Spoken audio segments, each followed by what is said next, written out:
Cuando los guardianes del Archivo Secreto Vaticano abrieron el manuscrito latino, catalogado como Codex Imperator Celestus, en 1953, 3 de los 5 investigadores presentes abandonaron la sala antes de terminar la primera página.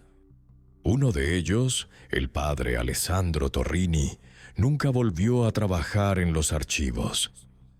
El otro, un historiador alemán cuyo nombre fue borrado de todos los registros oficiales, fue encontrado 6 meses después en un monasterio benedictino, habiendo renunciado al mundo secular. Lo que leyeron esa tarde no eran simplemente relatos de crueldad o depravación política. Era algo que desafiaba la capacidad del cerebro humano para procesar el sufrimiento organizado como sistema de gobierno.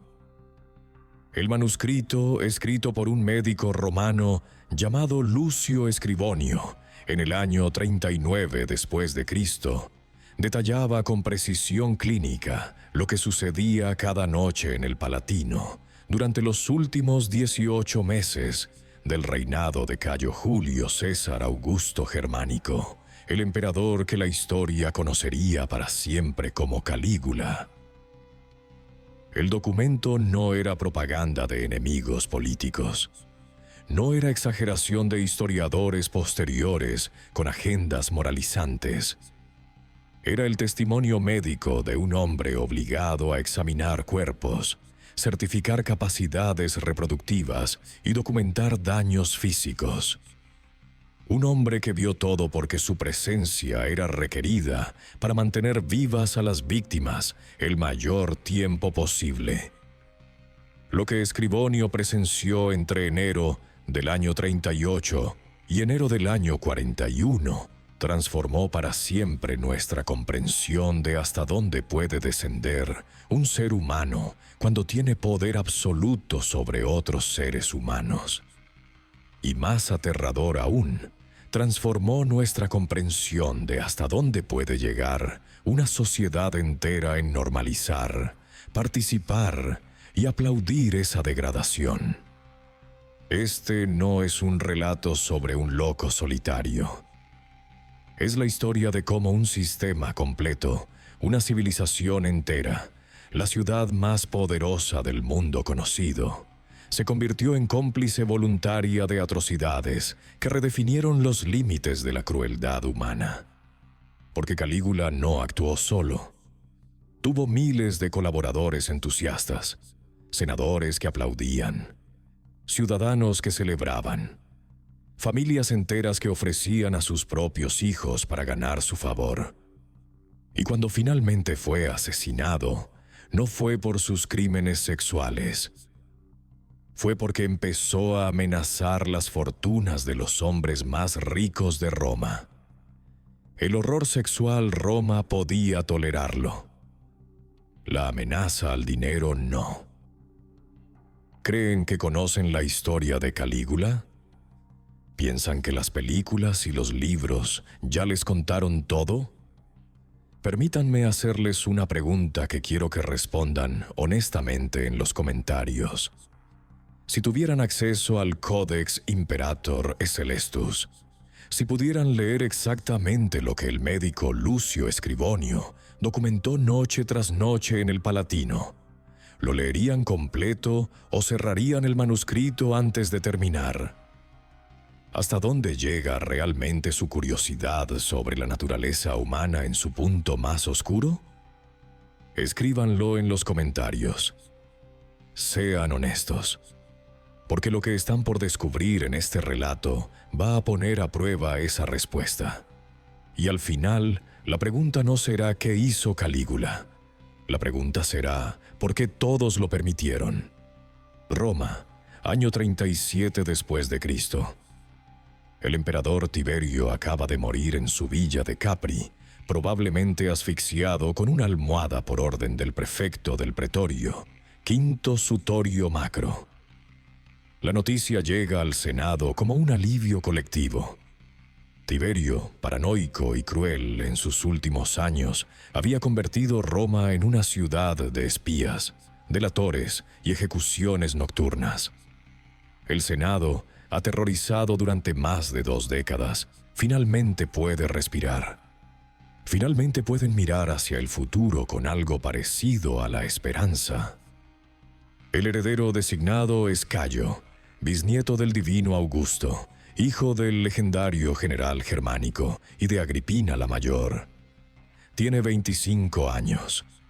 Es apuesto, elocuente, carismático. Durante su juventud, acompañó a su padre en las campañas militares de Germania, donde los soldados, encantados con el niño que corría entre las tiendas vestido con una pequeña armadura, le pusieron el apodo que lo haría inmortal: Calígula, Botita, porque llevaba las caligae, las sandalias militares, en versión miniatura. Cuando Cayo Calígula es proclamado emperador el 18 de marzo del año 37, Roma estalla en celebración. Las calles se llenan de ciudadanos jubilosos. Se sacrifican más de 160.000 animales en los primeros 3 meses de su reinado, una cifra sin precedentes que habla del alivio y la alegría del pueblo romano.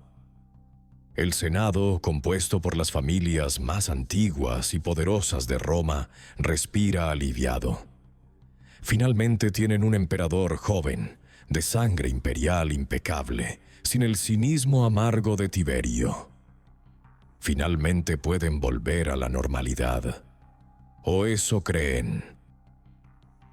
Los primeros 6 meses del reinado de Calígula son, según todos los testimonios contemporáneos, notables por su moderación y generosidad. Cancela los juicios por traición que Tiberio había usado para aterrorizar a la aristocracia. Devuelve a Roma los restos de su madre Agripina y su hermano Nerón, ejecutados por Tiberio, y les da funerales de estado magníficos.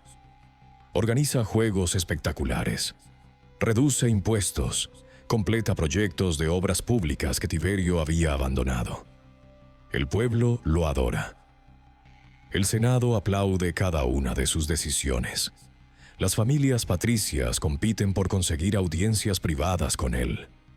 Nadie nota las pequeñas señales.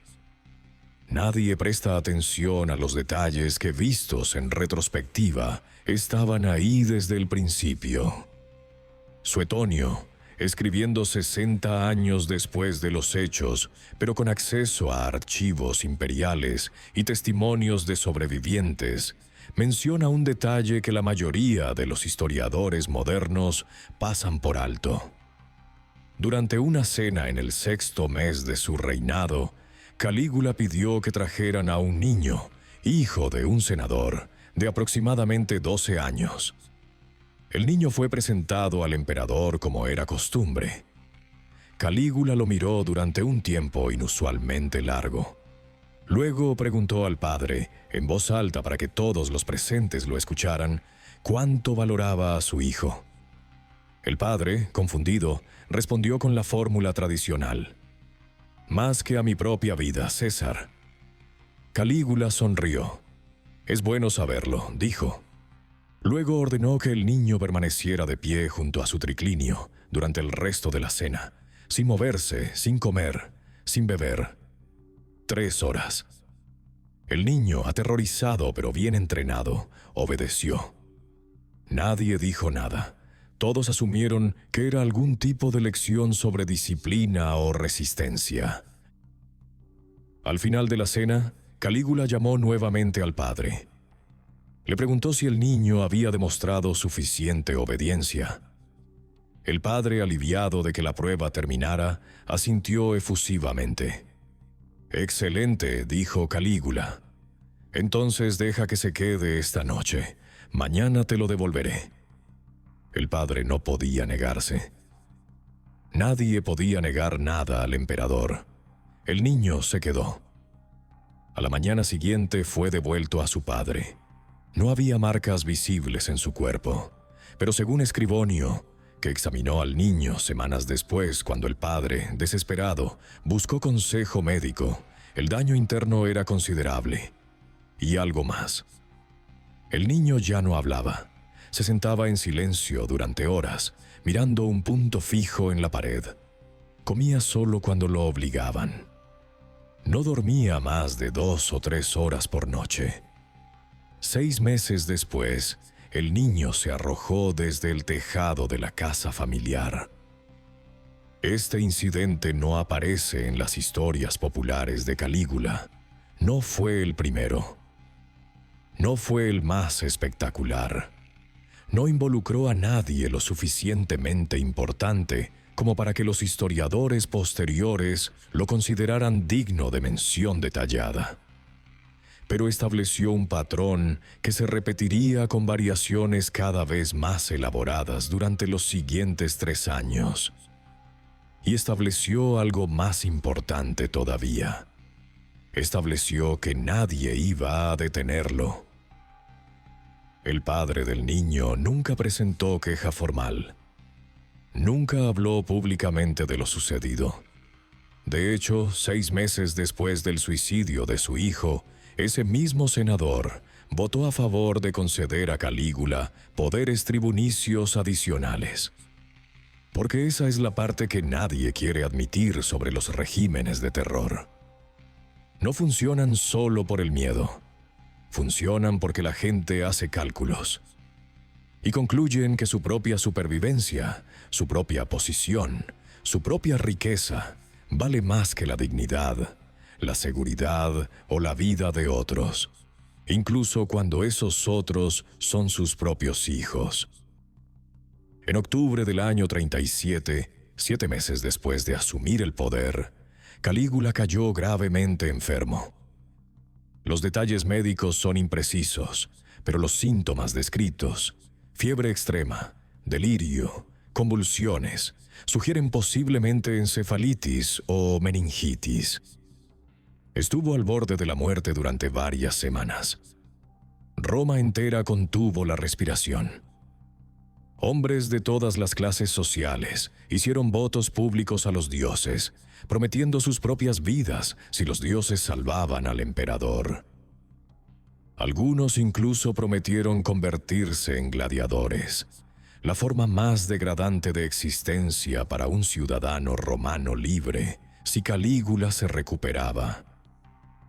Calígula se recuperó y recordaba cada promesa. Exigió que los hombres que habían jurado sus vidas a los dioses cumplieran esos votos. Algunos trataron de argumentar que los juramentos habían sido metafóricos, expresiones de lealtad, no contratos literales. Calígula no aceptó excusas. Varios ciudadanos prominentes fueron ejecutados por romper votos sagrados. Otros fueron efectivamente obligados a luchar como gladiadores en la arena. Un senador que había prometido su vida fue dado la opción. Podía suicidarse con dignidad o podía ser ejecutado públicamente como traidor a los dioses. Eligió el suicidio. Su familia perdió la mitad de su fortuna, confiscada por el Estado. Pero algo más había cambiado durante esa enfermedad. Los que lo conocían antes y después, incluyendo a su tío Claudio, que sobreviviría para convertirse en emperador más tarde, insistieron en que Calígula era un hombre diferente después de la fiebre. Su mirada era distinta, sus silencios eran más largos y más inquietantes, y tenía una nueva costumbre. Hablaba con los dioses, no metafóricamente, literalmente. Tenía conversaciones en voz alta con estatuas de Júpiter. Discutía con la luna. Una noche, según múltiples testigos, pasó 3 horas en el tejado del palacio invitando a Selene, la diosa luna, a descender y acostarse con él. Cuando amaneció y la luna se desvaneció, anunció que la diosa había aceptado su invitación y había pasado la noche en su cama. El Senado, incómodo pero aliviado de que el emperador hubiera sobrevivido, votó honores divinos adicionales. Algunos senadores incluso sugirieron que la enfermedad había sido una prueba de los dioses y que Calígula había sido tocado por lo divino. Esta racionalización, este esfuerzo desesperado por explicar el comportamiento cada vez más errático del emperador como algo sagrado en lugar de patológico, se convertiría en el patrón de los siguientes 3 años. Cada atrocidad sería seguida por el Senado encontrando alguna manera de justificarla, legitimarla o simplemente pretender que no había sucedido. Enero del año 38. Un año completo de reinado. Calígula anuncia que construirá un puente de barcos a través de la bahía de Nápoles, desde Bayas hasta Puteoli, una distancia de aproximadamente 3 kilómetros. Es un proyecto de ingeniería masivo, absurdo, costosísimo y completamente innecesario. Requiere requisar casi todos los barcos mercantes disponibles en Italia, lo que causa una escasez inmediata de grano y un aumento de precios que afecta especialmente a los pobres. Pero Calígula tiene sus razones. El astrólogo Trasilo había predicho a Tiberio que Calígula tenía tantas posibilidades de convertirse en emperador como de cabalgar sobre la bahía de Nápoles. Calígula quiere probar que lo imposible es posible para él. Construyen el puente. Toma 6 semanas y los recursos que normalmente alimentarían a 500,000 de personas durante un mes. Cuando está completo, Calígula organiza una procesión de 2 días. El primer día, cabalga de un extremo al otro, vestido con la coraza que supuestamente perteneció a Alejandro Magno, sacada del sarcófago en Alejandría años antes. Lo acompañan toda la guardia pretoriana, senadores, dignatarios extranjeros, miles de ciudadanos. Es un espectáculo sin precedentes. El segundo día, Calígula cruza el puente en una carroza, vestido como el dios Neptuno. Distribuye dinero a la multitud, celebra juegos, organiza banquetes en barcazas ancladas a lo largo del puente. Al tercer día, aburrido del espectáculo, ordena que empujen al agua a varios de los senadores y ciudadanos que están en el puente. Algunos saben nadar. La mayoría no. Los que luchan por mantenerse a flote son golpeados con remos desde las embarcaciones cercanas si intentan subir. Los guardias pretorianos lo consideran un juego. Calígula observa desde su carroza, riendo.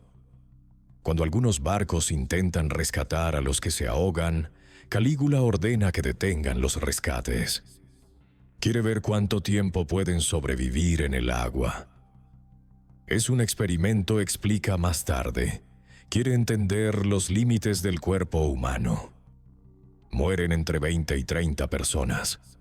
Las cifras varían según la fuente. Algunas familias nunca reportan las muertes, avergonzadas de admitir que sus miembros fueron asesinados en lo que oficialmente fue registrado como una celebración festiva. El Senado vota honores adicionales a Calígula por la magnificencia del evento. Nadie menciona a los muertos.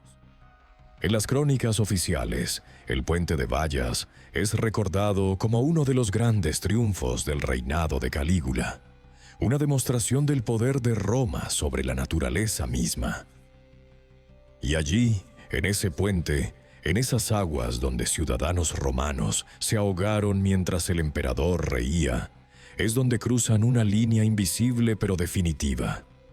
Porque después de Bayas, todos saben que Calígula puede matarlos por capricho. Y todos saben que nadie va a detenerlo. Y todos saben que si quieren sobrevivir, tienen que actuar como si nada anormal estuviera sucediendo. El médico Lucio Escribonio comenzó a llevar su registro detallado en marzo del año 38. No por valentía o sentido de la historia, por supervivencia. Calígula lo había convocado al palacio para examinar a una mujer joven, esposa de un senador. El emperador quería saber si era fértil. Escribonio, confundido pero obediente, realizó el examen. La mujer estaba aterrorizada, pero no podía negarse. Cuando Escribonio confirmó que sí, era fértil y saludable, Calígula ordenó que la mujer permaneciera en el palacio. Esa noche sería puesta a prueba, dijo. Escribonio debía regresar al día siguiente para verificar que había resistido adecuadamente. Escribonio regresó. La mujer estaba viva, pero apenas. Tenía moretones extensos, una costilla fracturada, sangrado interno. Escribonio trató sus heridas y le dio algo para el dolor. Calígula estaba satisfecho con el informe médico. «Excelente», dijo. «Tráeme otra mañana». Alguien más joven. «Quiero comparar resistencias». Ese fue el inicio. Durante los siguientes 18 meses, Escribonio fue convocado regularmente, a veces varias veces por semana, para examinar mujeres y niñas antes de ser llevadas ante el emperador, y para tratar sus heridas después. En algún momento, Escribonio comenzó a documentar todo. Los nombres cuando los conocía, las edades cuando podía estimarlas, los tipos de daños, los tratamientos aplicados, las que sobrevivieron, las que no. No sabemos por qué comenzó este registro. Tal vez pensó que algún día sería llamado a testificar. Tal vez necesitaba procesar lo que estaba viendo manteniéndolo fuera de su mente, en papel. Tal vez esperaba que alguien, algún día, entendiera la magnitud de lo que estaba sucediendo. El Codex Imperator Celestus no es un texto literario.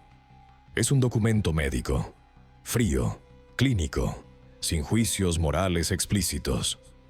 Solo descripción de daños y tratamientos, y por esa misma razón es mucho más aterrador que cualquier denuncia moralista de historiadores posteriores. Porque no necesitas interpretación. Los hechos hablan solos. Primera entrada detallada, 15 de marzo del año 38. Escribonio examina a una muchacha de 14 años, hija de un patricio. Calígula la había visto en una ceremonia pública y ordenó que fuera traída al palacio. El padre, honrado por la atención imperial, la envió personalmente. Escribonio nota que la niña tiene miedo, pero está bien nutrida, saludable, físicamente intacta. Calígula le ha pedido que certifique específicamente que es virgen. Escribonio lo confirma. La niña es llevada a las habitaciones privadas del emperador. A la mañana siguiente, Escribonio es llamado nuevamente. La niña ha sido devuelta a su padre, pero Calígula quiere un informe médico documentado. Escribonio examina a la niña nuevamente. Tiene desgarros internos extensos, sangrado, un brazo dislocado, marcas de mordidas en los hombros y el cuello. Está en shock, no responde a preguntas verbales. Escribonio trata las heridas físicas. Para el trauma psicológico no tiene tratamiento. 3 semanas después, la familia de la niña anuncia su compromiso con un joven de otra familia patricia. La boda se realiza 2 meses después. Es una boda espectacular.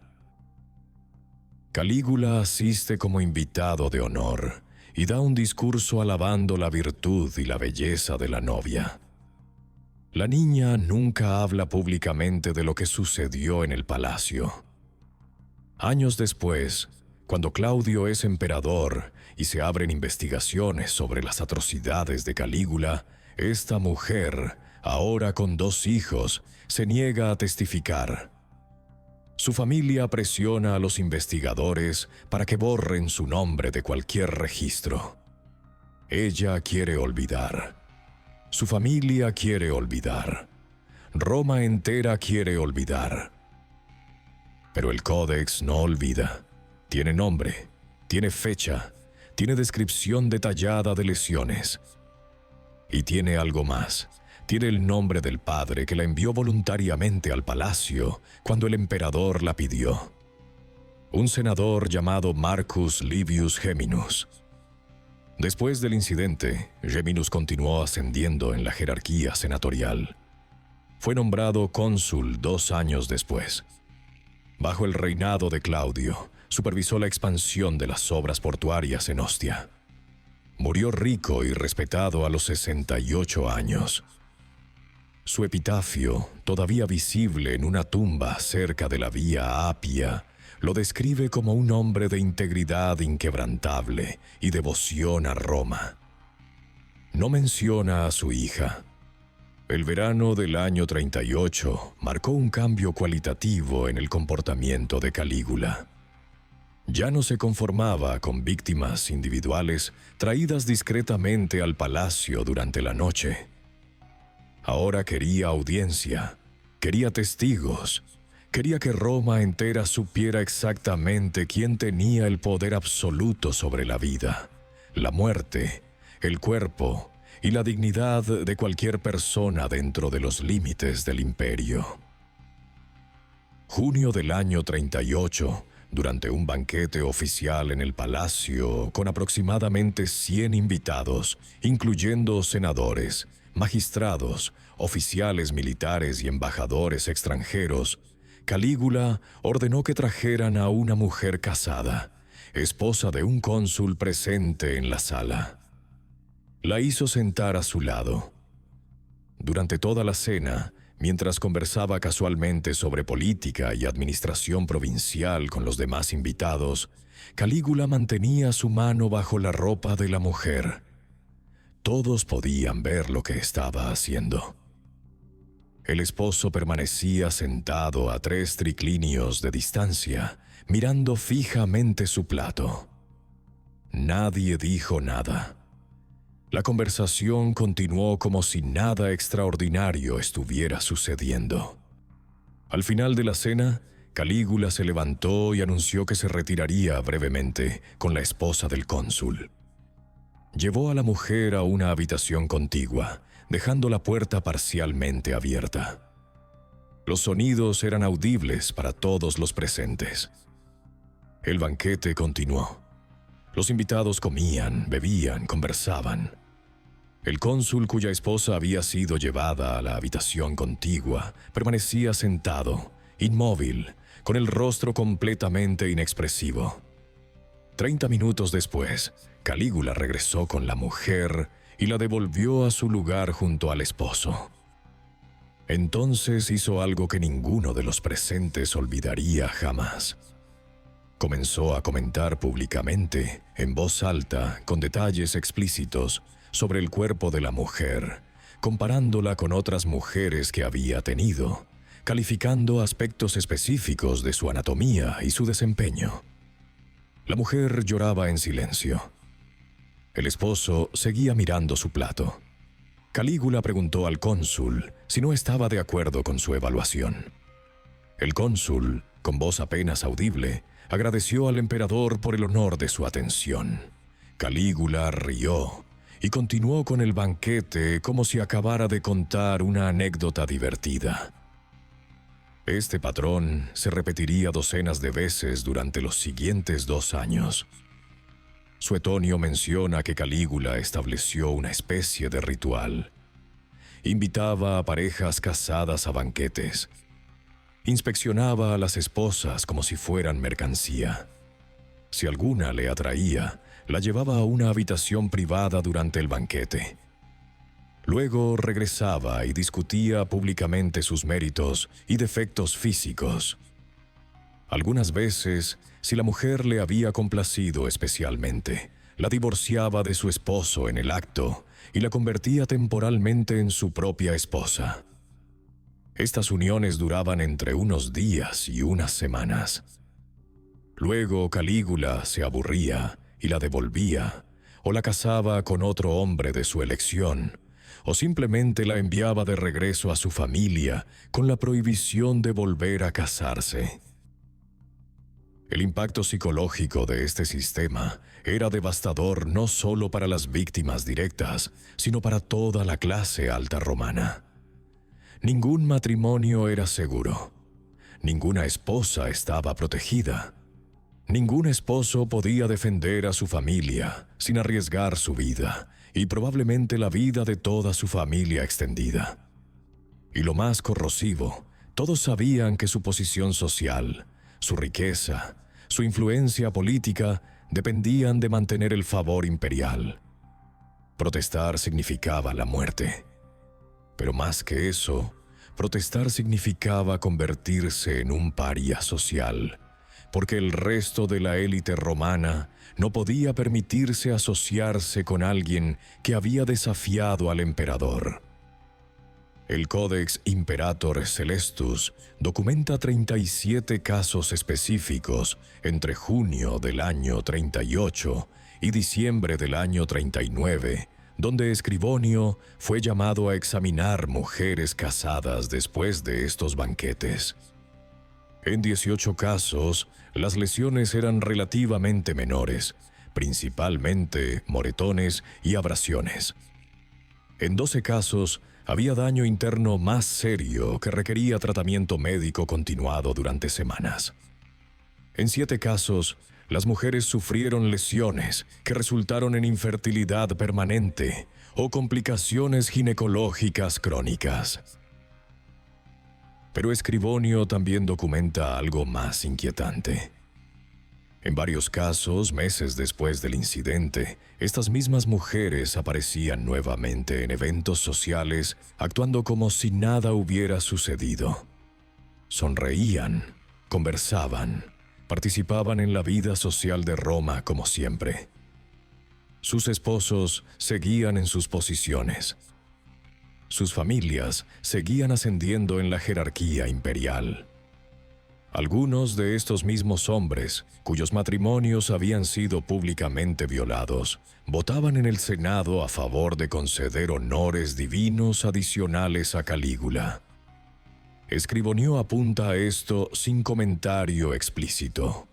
Solo lo registra como observación médica.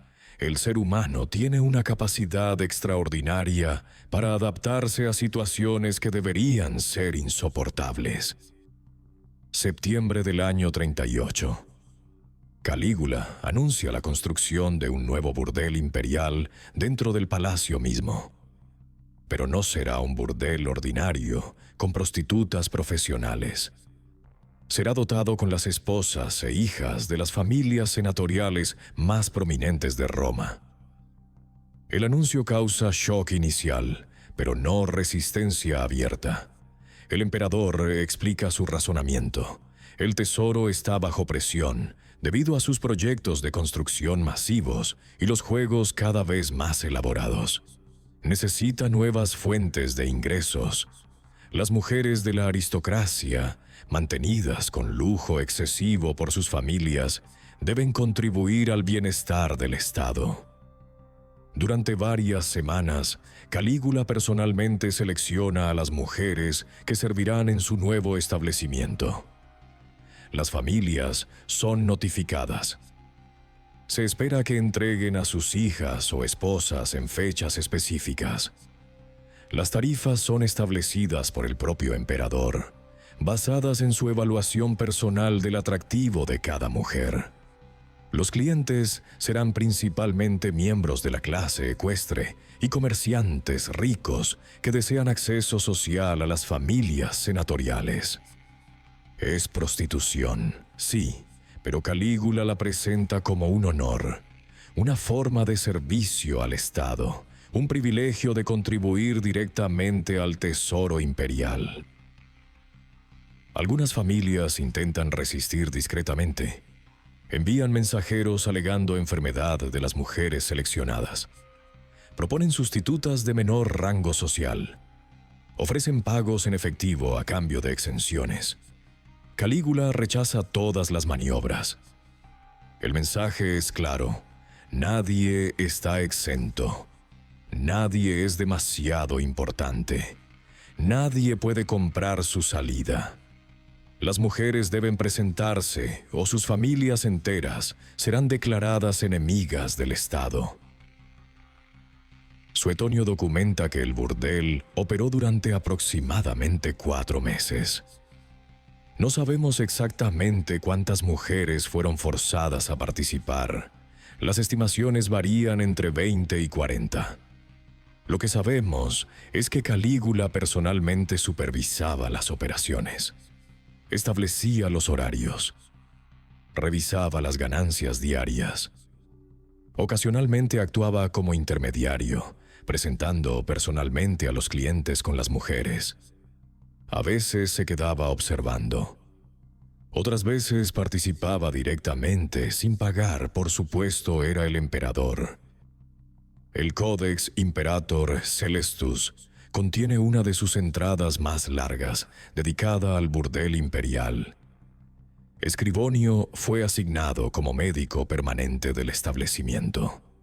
Su trabajo era examinar a las mujeres regularmente para detectar enfermedades, tratar lesiones físicas, administrar hierbas abortivas cuando era necesario. Mantiene registros meticulosos. Nombres cuando los conoce, aunque algunos están cifrados o abreviados, claramente para proteger identidades. Tipos de clientes. Frecuencia de visitas. Lesiones observadas.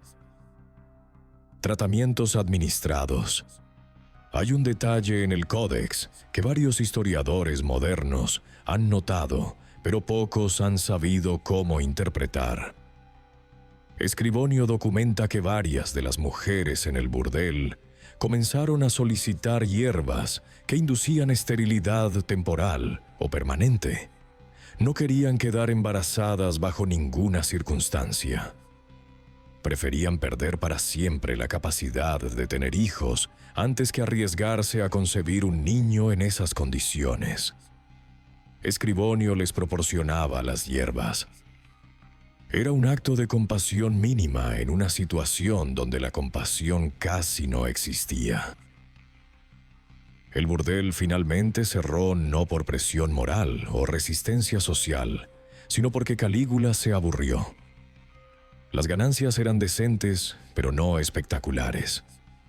El shock inicial se había desgastado. Ya no proporcionaba el mismo nivel de entretenimiento. Calígula pasó a otras diversiones. Las mujeres fueron devueltas a sus familias. Oficialmente, nunca había sucedido. No hay registros administrativos del burdel en los archivos imperiales que sobrevivieron. Las únicas evidencias son las menciones breves en Suetonio, un par de referencias oblicuas en otras fuentes antiguas, y las entradas detalladas en el Codex Imperator Celestus, que permanecieron ocultas en los archivos vaticanos durante casi 2000 años. ¿Qué les sucedió a esas mujeres después? Algunas lograron continuar sus vidas. Se casaron o permanecieron casadas. Tuvieron hijos o criaron a los hijos que ya tenían. Envejecieron, murieron, fueron enterradas con epitafios convencionales, alabando su virtud y devoción familiar. Otras no pudieron reintegrarse. Hay registros fragmentarios de suicidios, de mujeres que se retiraron a propiedades rurales familiares y nunca más aparecieron en sociedad romana, de matrimonios que se disolvieron silenciosamente, de familias enteras que dejaron Roma y se establecieron en provincias distantes. Pero aquí está la parte que hace que toda esta historia sea aún más perturbadora. Ninguna de esas familias, ni una sola, apoyó la eventual conspiración para asesinar a Calígula. Cuando el emperador finalmente fue asesinado en enero del año 41, las familias que habían sufrido más directamente sus abusos sexuales permanecieron neutrales o, en algunos casos, expresaron pesar por su muerte. ¿Por qué? Porque habían sobrevivido. Habían pagado el precio terrible, pero habían sobrevivido. Mantuvieron sus posiciones, mantuvieron sus fortunas, y no querían arriesgar lo que les quedaba apoyando un golpe que podía fracasar. Invierno del año 38 al 39. Calígula anuncia que se considera oficialmente un dios viviente. No es una novedad completa. Emperadores anteriores habían sido divinizados después de la muerte. Y en las provincias orientales del imperio, especialmente en Egipto, los gobernantes vivientes habían sido adorados como dioses durante siglos. Pero en Roma misma, la tradición era diferente. Los emperadores eran augustos, primeros ciudadanos, no divinidades vivientes. Calígula rompe esa tradición definitivamente. Ordena que su estatua sea colocada en todos los templos principales de Roma. Establece un templo dedicado a sí mismo en el Palatino, con sacerdotes, rituales diarios, sacrificios. Exige que los embajadores extranjeros lo adoren como harían con Júpiter. Cuando los judíos de Alejandría se niegan a colocar su estatua en sus sinagogas, enviando una delegación para explicar que su religión prohíbe la adoración de imágenes humanas, Calígula amenaza con destruir el templo de Jerusalén y ordena que una estatua colosal de él mismo, representado como Júpiter, sea erigida en el Sancta Sanctorum del templo.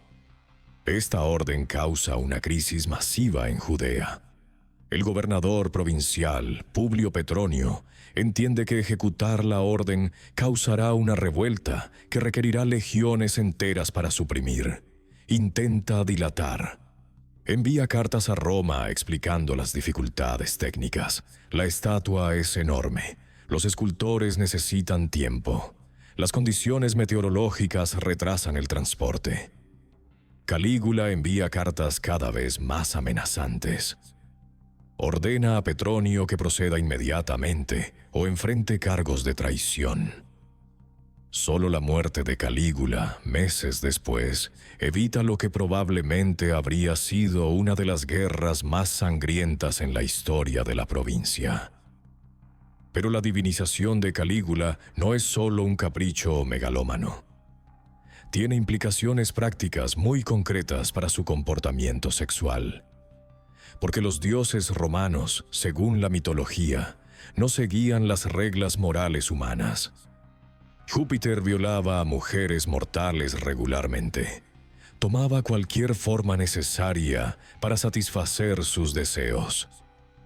La mitología estaba llena de estos relatos. Y si Calígula es un dios viviente, entonces sus acciones no pueden ser juzgadas por estándares humanos. Esta lógica se vuelve explícita durante un banquete en marzo del año 39. Calígula, discutiendo su divinidad con varios filósofos cortesanos, argumenta que los dioses no están sujetos a leyes humanas de matrimonio, fidelidad o consentimiento. Los dioses toman lo que desean. Las mujeres mortales, de hecho, deberían sentirse honradas de ser elegidas por un dios. Resistir a un dios no es virtud, es impiedad. Uno de los filósofos, un hombre lo suficientemente viejo y con suficiente reputación como para permitirse un mínimo de franqueza, sugiere delicadamente que incluso los dioses muestran cierta moderación en sus asuntos con mortales. Calígula lo mira fijamente durante varios segundos. Luego ordena que el filósofo sea alimentado a los animales en la arena al día siguiente. La ejecución se lleva a cabo. El filósofo, un hombre de más de 60 años, es arrojado desarmado a la arena con un león hambriento. La muerte es rápida pero aterradora. Calígula observa desde su palco imperial, comiendo frutas. Después, anuncia que cualquier persona que cuestione su divinidad o sus acciones como Dios enfrentará el mismo destino. El mensaje es recibido. No habrá más debates filosóficos sobre los límites del comportamiento imperial. Durante este mismo período, Calígula comienza a desarrollar lo que los historiadores posteriores describirán como una obsesión incestuosa con sus hermanas, particularmente con Drusila. Aquí los historiadores modernos están divididos sobre qué sucedió exactamente.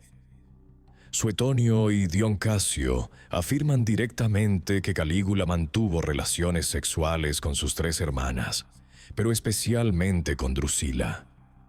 Otros historiadores argumentan que estas acusaciones fueron exageraciones o invenciones de enemigos políticos, diseñadas para demonizar a Calígula después de su muerte. El problema es que Drusila murió en junio del año 38, aproximadamente un año después de que Calígula asumiera el poder. La reacción de Calígula a su muerte fue extraordinaria, incluso para los estándares de la época. Decretó luto público obligatorio. Prohibió celebraciones, baños, cenas familiares durante el período de luto. Hizo capital offense reír o mostrar alegría durante el luto.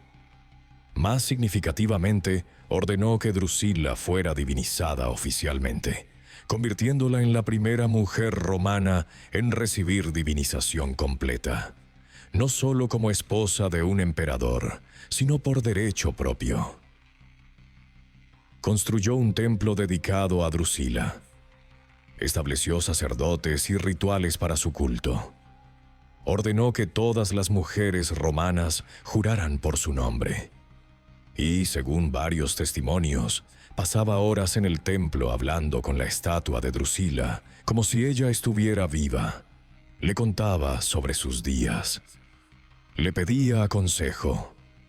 A veces, según guardias del templo, que más tarde testificarían durante las investigaciones bajo Claudio, Calígula se quedaba toda la noche en el templo, acostado junto a la estatua. ¿Hubo incesto? Es imposible saberlo con certeza absoluta. Los historiadores antiguos lo afirman. Pero esos mismos historiadores tenían razones para exagerar y demonizar a Calígula. Lo que sí sabemos es que la relación de Calígula con Drusila, fuera cual fuera su naturaleza exacta, era considerada inapropiada, incluso por los estándares muy permisivos de la aristocracia romana. Y sabemos que después de su muerte, Calígula nunca estableció una relación estable con ninguna otra persona. Tuvo 4 esposas durante su reinado, pero las trataba como posesiones temporales. La única persona que pareció importarle genuinamente fue Drusila, y estaba muerta. Esta pérdida puede haber contribuido al deterioro cada vez más acelerado de su comportamiento. Porque después de junio del año 38, después de la muerte de Drusila, las atrocidades de Calígula ya no tienen ni siquiera la apariencia de lógica o propósito. Antes se podía argumentar que estaba consolidando poder, intimidando a enemigos potenciales, estableciendo autoridad absoluta. Después de Drusila, todo se vuelve más errático, más cruel, más aparentemente sin sentido. Otoño del año 39. Calígula decide que quiere ver exactamente cómo reacciona el cuerpo humano a diferentes formas de estimulación y dolor combinados. No es suficiente violar a alguien. No es suficiente torturar a alguien. Quiere entender qué sucede cuando haces ambas cosas simultáneamente, en configuraciones cuidadosamente controladas, con un médico presente para documentar las reacciones fisiológicas. Escribonio es obligado a participar en estos experimentos. No es consultado. No se le pide consentimiento profesional. Simplemente se le ordena presentarse en ciertas habitaciones del palacio a ciertas horas, traer sus instrumentos médicos y observar. Su tarea es documentar pulso, respiración, cambios en la coloración de la piel, respuestas involuntarias del cuerpo. Calígula quiere datos. Quiere entender los límites. El Codex Imperator Celestus contiene aproximadamente 20 páginas dedicadas a estos experimentos. Es la sección más difícil de leer del manuscrito entero. Escribonio mantiene su tono clínico, pero incluso así, los detalles son insoportables. Documenta sujetos, principalmente mujeres, pero también algunos hombres y niños. Documenta procedimientos. Documenta duraciones.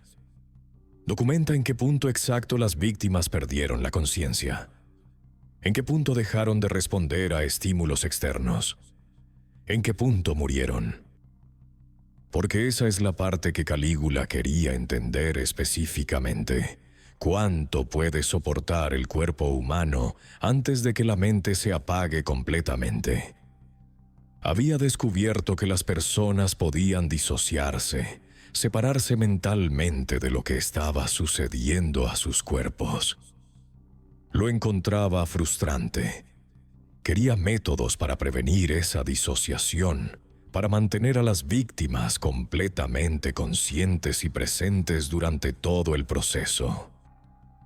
Escribonio documenta técnicas, golpes en momentos específicos para devolver la atención, sustancias que prevenían la pérdida de conciencia, variaciones de temperatura.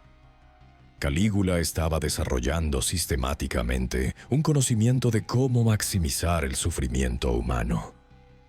Y lo hacía con la misma actitud que un investigador natural estudiando especímenes de plantas, curiosidad clínica, desapego emocional, interés en los patrones y límites. No sabemos exactamente cuántas personas murieron en estos experimentos. Escribonio documenta 8 muertes directas durante las sesiones que presenció. Pero había otros médicos involucrados. Escribonio no era el único profesional médico en el palacio. Y había sesiones que ocurrían sin supervisión médica. Las estimaciones modernas, basadas en referencias fragmentarias en varias fuentes, sugieren que al menos varias docenas de personas murieron directamente como resultado de estos experimentos, y probablemente más murieron posteriormente de complicaciones. Pero aquí está la pregunta que el Codex Imperator Celestus nos obliga a confrontar. ¿Dónde estaban obteniendo las víctimas? No podían simplemente desaparecer a docenas de ciudadanos romanos, de familias importantes, sin que nadie notara. La respuesta está en las propias entradas de Escribonio. Las víctimas eran principalmente esclavos, prisioneros de guerra, criminales condenados y, lo más perturbador, niños vendidos por familias empobrecidas que necesitaban dinero. Calígula había establecido un sistema de adquisición. Agentes imperiales recorrían los barrios pobres de Roma ofreciendo pagos por niños. Las familias que aceptaban eran informadas de que sus hijos servirían en el palacio imperial, una posición de honor. Recibían una suma de dinero, considerable para una familia pobre, insignificante para el tesoro imperial. Los niños eran llevados al palacio. Nunca regresaban. Las familias, cuando preguntaban, eran informadas de que sus hijos habían sido transferidos a otras partes del imperio, o habían muerto de enfermedades, o simplemente eran ignoradas. Este es el aspecto de las atrocidades de Calígula que menos atención recibe en las historias populares. No solo abusaba de las esposas e hijas de senadores.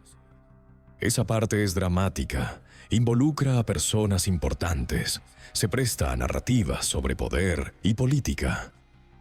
Pero la mayoría de sus víctimas eran invisibles, personas sin nombre, sin familias poderosas que pudieran protestar, sin historiadores que documentaran sus muertes. Escribonio los documenta. No todos, era imposible, pero documenta a los que pasa por sus manos. Da descripciones físicas cuando no tiene nombres. Estima edades. Anota cualquier detalle distintivo que pueda ayudar a identificación. Es como si estuviera construyendo un registro para un juicio futuro que sabía que probablemente nunca sucedería. Y tenía razón. Cuando Calígula finalmente fue asesinado y se abrieron investigaciones, casi nadie testificó sobre las víctimas de clase baja. Las investigaciones se centraron en los crímenes contra senadores, ecuestres, ciudadanos romanos de familias importantes. Los esclavos, los pobres, los niños sin familias poderosas fueron olvidados. Año 40 después de Cristo. El último año completo del reinado de Calígula. Para este momento, la economía del imperio está bajo presión severa.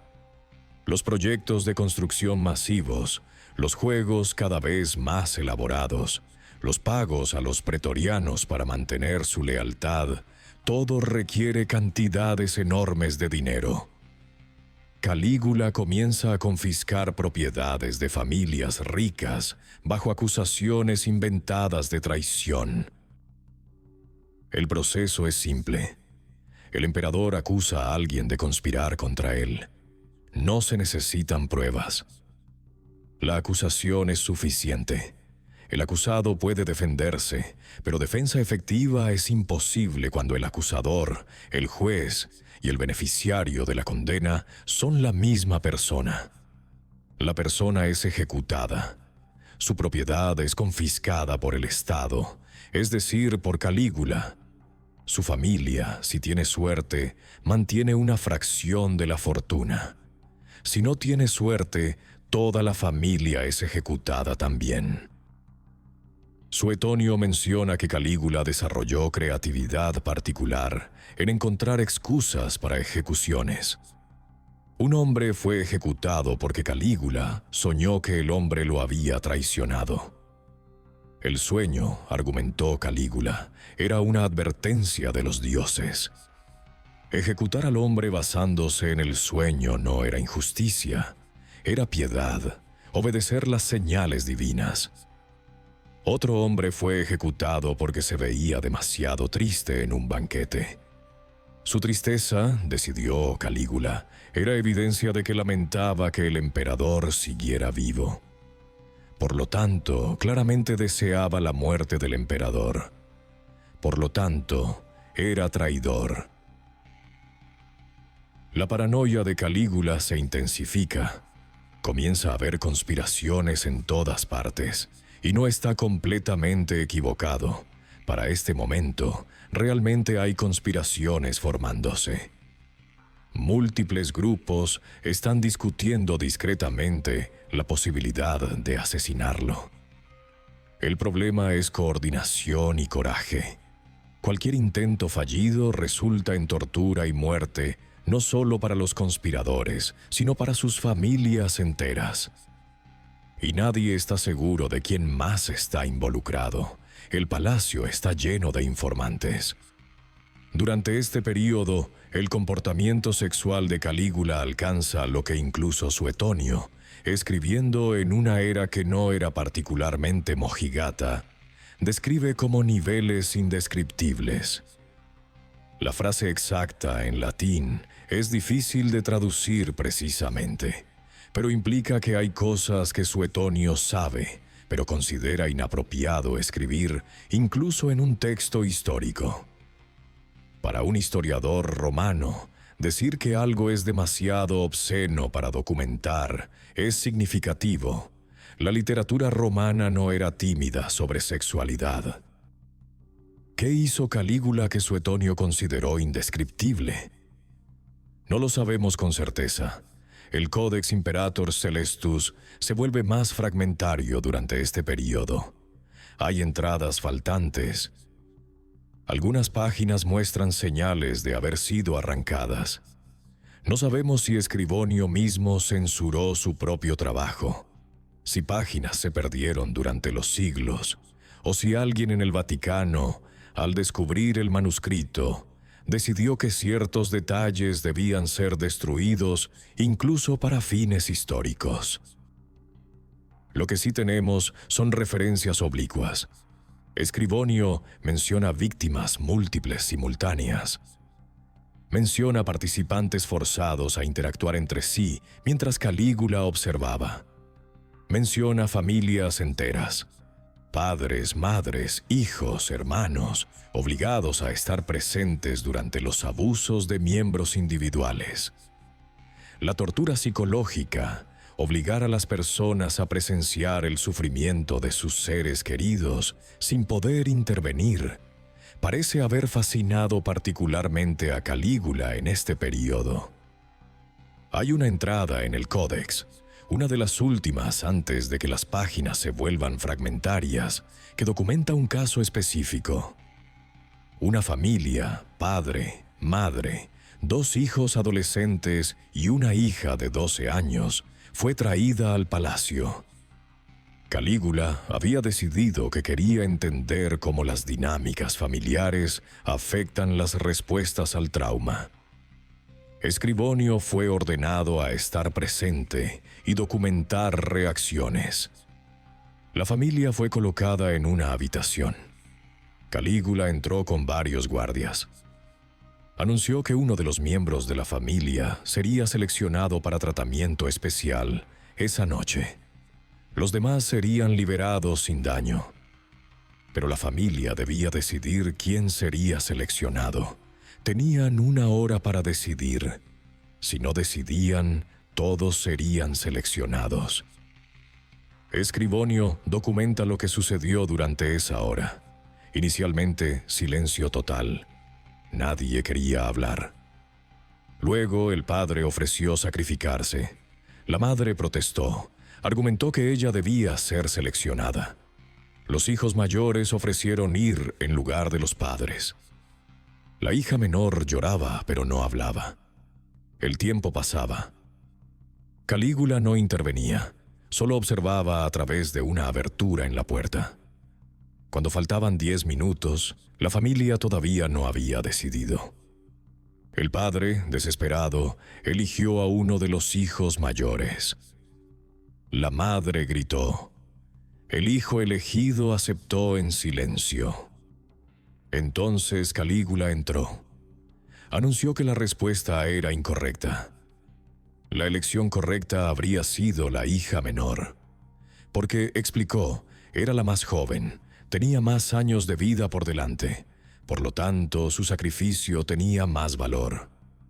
Como la familia había elegido incorrectamente, todos serían seleccionados después de todo, excepto la hija menor, que sería obligada a observar y luego liberada para contar la historia. Escribonio documenta que permaneció en la habitación, porque Calígula exigió su presencia para certificar que los procedimientos no fueran letales, al menos no inmediatamente. Su entrada es clínica hasta un punto, luego simplemente se detiene. No describe detalles. Solo escribe: lo que presencié esta noche excede mi capacidad de mantener objetividad médica. Dejé la habitación cuando me fue permitido. Más tarde traté lesiones físicas. Todos los miembros adultos de la familia sobrevivieron esa noche, pero murieron en los siguientes días. 3 por sus propias manos. 1 de infección a pesar del tratamiento. Los 2 hijos adolescentes sobrevivieron físicamente.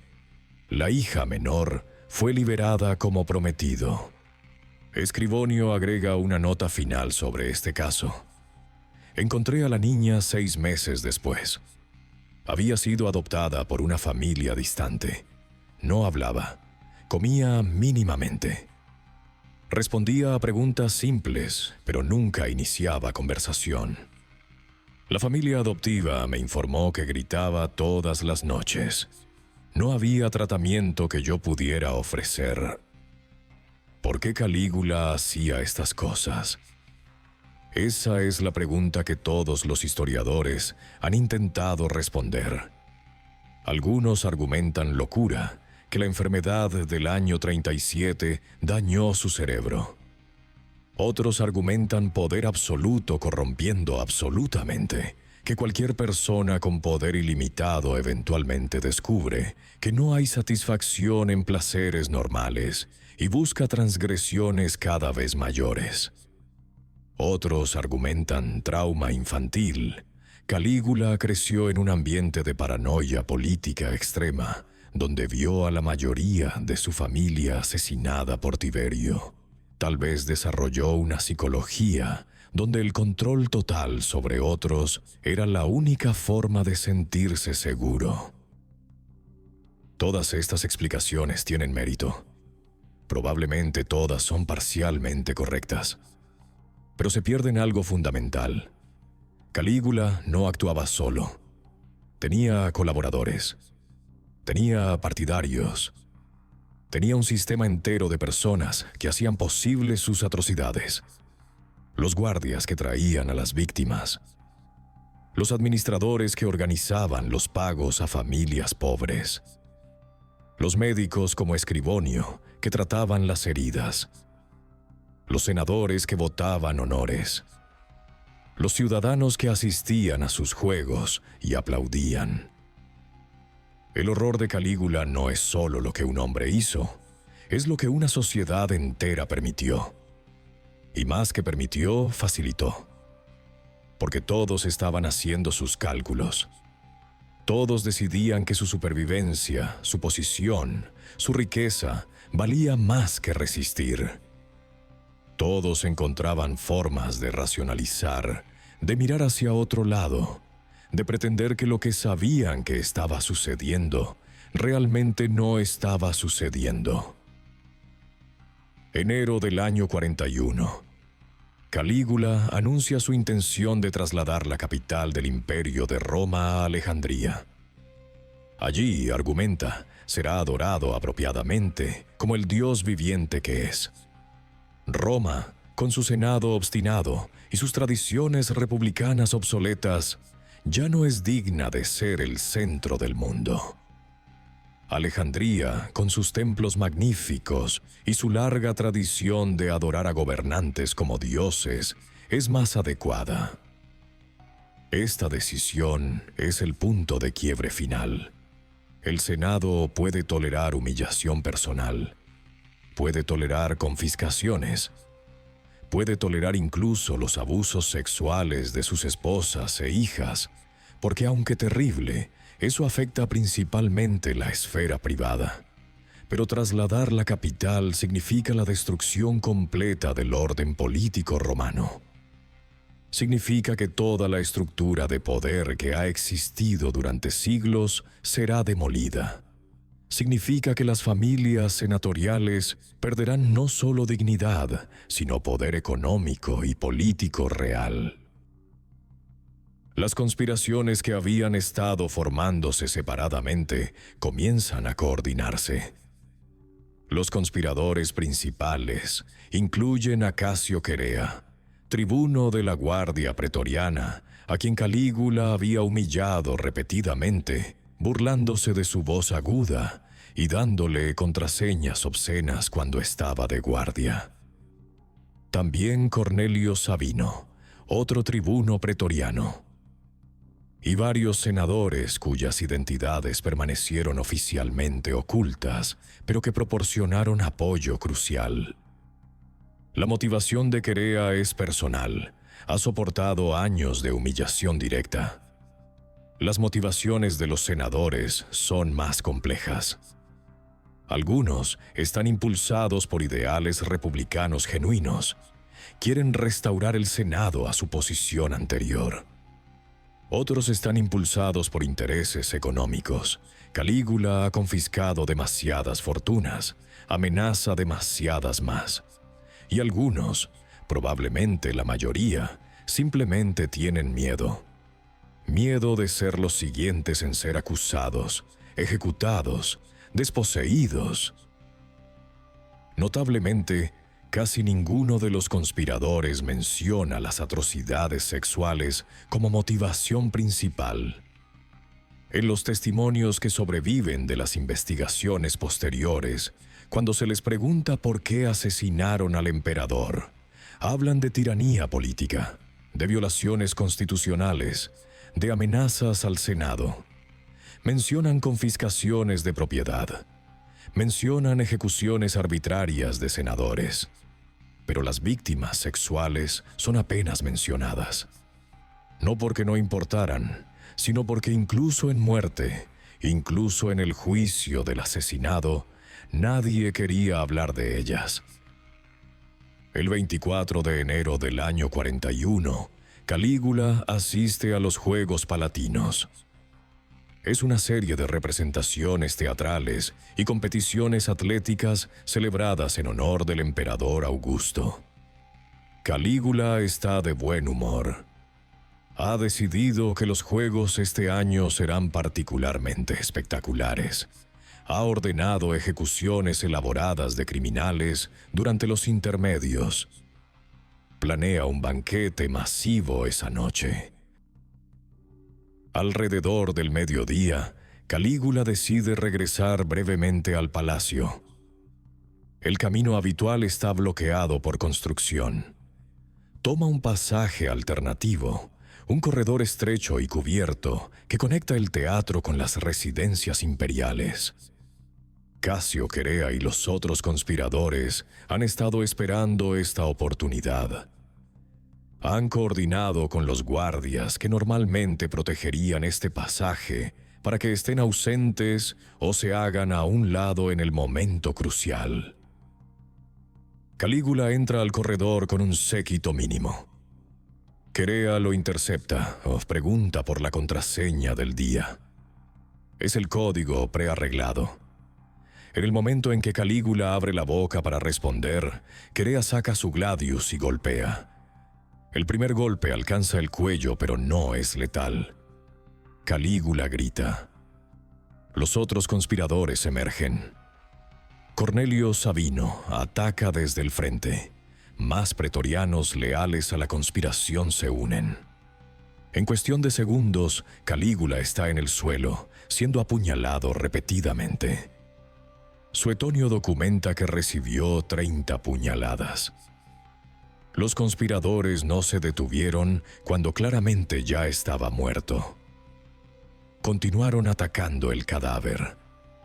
Varios, según testimonios posteriores, apuntaron específicamente a los genitales, mutilando. Olos era venganza no solo política sino personal, visceral, por años de humillación sexual y violación sistemática. Los guardias alemanes de Calígula, su guardia personal más leal, descubren el cuerpo momentos después. Enloquecen, comienzan a atacar a cualquiera cerca del sitio del asesinato. Matan a varios conspiradores menores. Matan a transeúntes inocentes. La situación se vuelve caótica. El resto de los pretorianos deben intervenir para controlar a los alemanes. Mientras tanto, otros conspiradores se dirigen a las habitaciones privadas del palacio. Encuentran a Cesonia, la última esposa de Calígula, y a Julia Drusila, su hija de apenas 1 año. Los matan a ambas. Cesonia es apuñalada. La bebé tiene su cabeza golpeada contra una pared. La razón es práctica, no personal. Cualquier miembro superviviente de la familia directa de Calígula podría convertirse en punto focal de resistencia, especialmente si los alemanes o otros soldados leales deciden vengar a su emperador. La noticia del asesinato se extiende por Roma en cuestión de horas. La reacción pública es confusa, mixta. Algunos ciudadanos celebran abiertamente. Otros están aterrorizados, esperando represalias, guerra civil. El Senado se reúne rápidamente. Hay debate febril sobre qué hacer a continuación. Algunos senadores argumentan que este es el momento de restaurar la república, abolir el principado completamente. Otros, más pragmáticos, entienden que el ejército nunca lo permitirá. Mientras el Senado debate, los pretorianos actúan. Encuentran a Claudio, tío de Calígula, escondido detrás de una cortina en el palacio, aparentemente aterrorizado de que los conspiradores lo maten también. Los pretorianos, entendiendo que necesitan un emperador para mantener su posición privilegiada y sus bonos regulares, declaran a Claudio emperador en el acto. Lo llevan al campamento pretoriano. El Senado, enfrentando el hecho consumado de que el ejército ha elegido un emperador, no tiene opción real. Ratifican la elección. Claudio, quien había sobrevivido los reinados de Tiberio y Calígula, en parte fingiendo ser más tonto de lo que realmente era, entiende que su posición es precaria. Necesita consolidar apoyo. Una de sus primeras acciones es ordenar investigaciones sobre los crímenes de Calígula. Es una movida políticamente inteligente. Legitima el asesinato al documentar lo monstruoso que era el emperador anterior. Las investigaciones duran varios meses. Testigos son convocados. Documentos son revisados. El Codex Imperator Celestus de Escribonio es presentado como evidencia. Senadores testifican sobre humillaciones sufridas. Familias proporcionan testimonios sobre miembros perdidos. Es durante estas investigaciones que muchos de los detalles que conocemos sobre las atrocidades de Calígula son documentados oficialmente. Pero hay algo extraño sobre estas investigaciones. Aunque documentan crímenes extensivamente, relativamente pocas personas son castigadas como colaboradores. Casio Querea, el asesino principal, es ejecutado no por matar a Calígula, sino por matar a Cesonia y a la bebé, un crimen que Claudio decide que fue excesivo. La mayoría de los otros conspiradores directos son perdonados o reciben castigos mínimos. Y en cuanto a los miles de colaboradores menores, los guardias, los administradores, los senadores que votaron honores, los ciudadanos que ofrecieron a sus familias, casi nadie es castigado. ¿Por qué? Porque castigar a todos los colaboradores habría significado castigar a la mayor parte de la élite romana. Habría desestabilizado completamente el sistema. Y Claudio, pragmático, entendió que necesitaba esas mismas élites para gobernar. Necesitaba los mismos pretorianos para protegerlo. Necesitaba la misma estructura administrativa para mantener el imperio funcionando. No podía permitirse una purga masiva. Entonces se llegó a un entendimiento tácito. Calígula había sido un monstruo. Su muerte fue justificada. Pero nadie preguntaría demasiado sobre quién lo había ayudado. Nadie investigaría demasiado profundamente en cuántas personas habían sabido y no habían actuado. Roma colectivamente acordó olvidar su complicidad. Lucio Escribonio sobrevivió. Continuó practicando medicina en Roma durante otros 15 años. Su testimonio durante las investigaciones fue considerado valiente, pero incómodo. Después de presentar el códex, fue discretamente sugerido que tal vez querría retirarse de la práctica pública. Declinó. Continuó trabajando, principalmente con pacientes pobres que no podían pagar médicos más prestigiosos. Murió en el año 56 después de Cristo, a los 63 años. Su obituario en los registros médicos romanos lo describe como un hombre de integridad notable y servicio dedicado. No menciona el Codex Imperator Celestus. El manuscrito fue aparentemente confiscado por autoridades imperiales después de las investigaciones. Pasó por varias manos durante los siglos siguientes. En algún momento durante el período cristiano temprano, terminó en archivos eclesiásticos, probablemente porque la Iglesia estaba recopilando documentación sobre los excesos paganos como parte de su argumentación sobre la superioridad moral del cristianismo. Eventualmente llegó a los archivos vaticanos. Fue catalogado, almacenado, olvidado durante siglos. Cuando finalmente fue redescubierto en 1953, causó conmoción entre los historiadores que tuvieron acceso.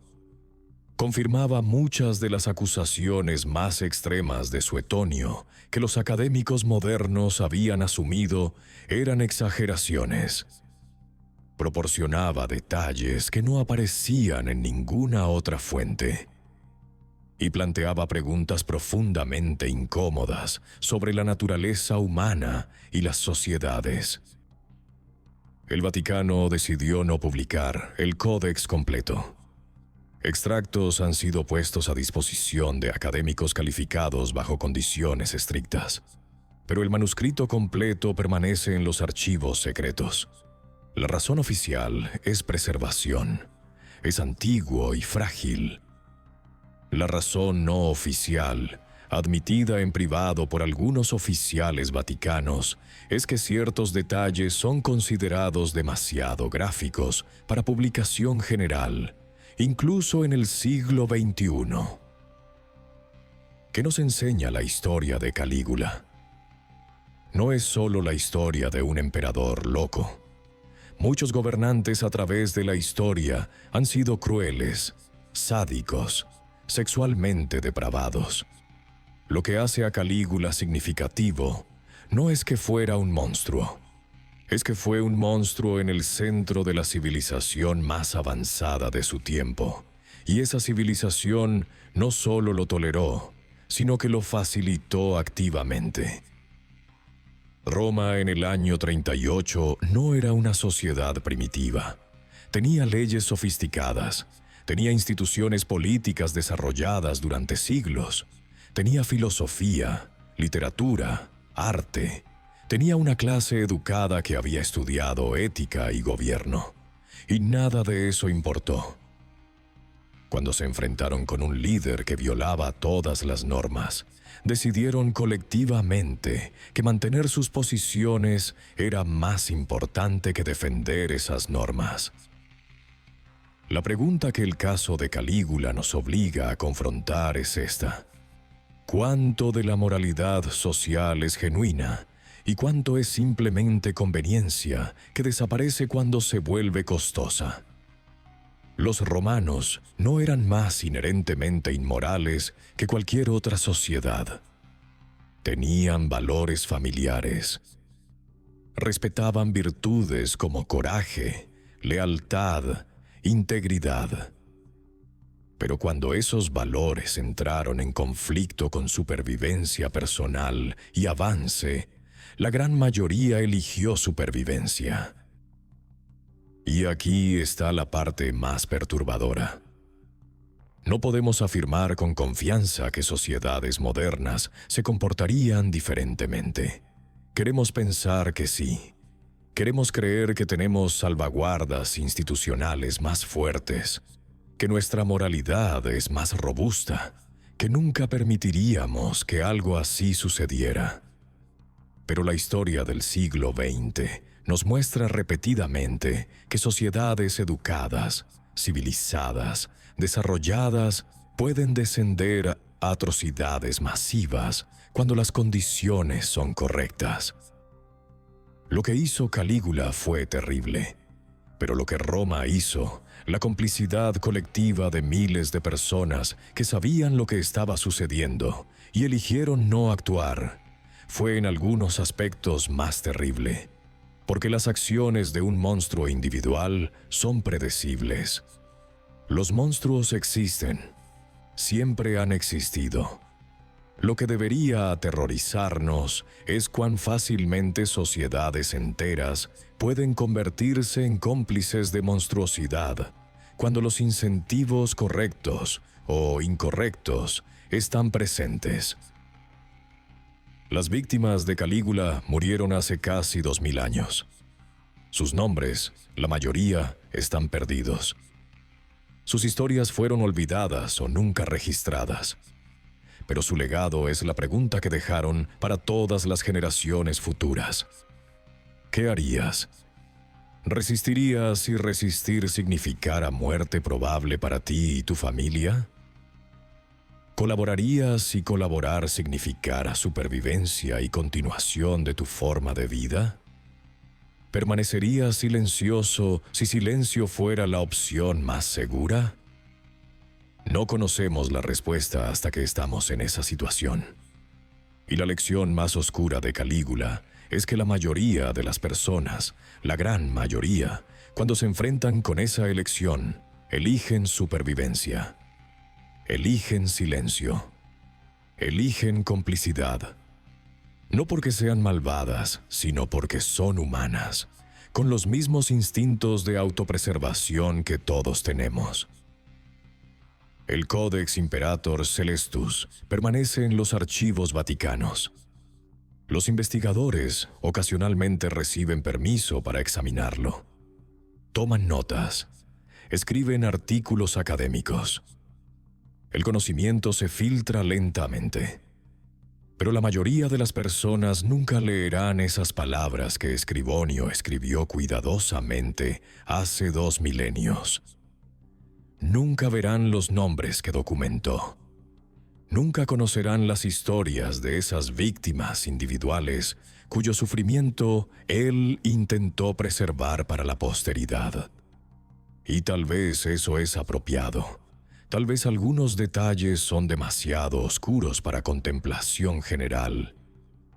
O tal vez estamos haciendo exactamente lo que Roma hizo, eligiendo no mirar demasiado de cerca, porque mirar demasiado de cerca nos obligaría a confrontar preguntas sobre nosotros mismos que preferimos evitar. La historia de Calígula no tiene moraleja limpia. No hay lección reconfortante sobre el triunfo del bien sobre el mal. El mal triunfó durante 4 años. El bien, en la forma de su asesinato, vino no de rectitud moral, sino de autointerés. Los senadores que finalmente lo mataron, lo hicieron porque amenazaba sus fortunas, no porque abusaba de mujeres y niños. Y después del asesinato, después de las investigaciones, después de toda la documentación de sus crímenes, Roma siguió siendo Roma. El mismo sistema que había permitido a Calígula continuó. Los mismos pretorianos que lo habían protegido, protegieron a su sucesor. Las mismas familias senatoriales que habían votado sus honores divinos, votaron honores para Claudio. La vida continuó. Las víctimas fueron olvidadas.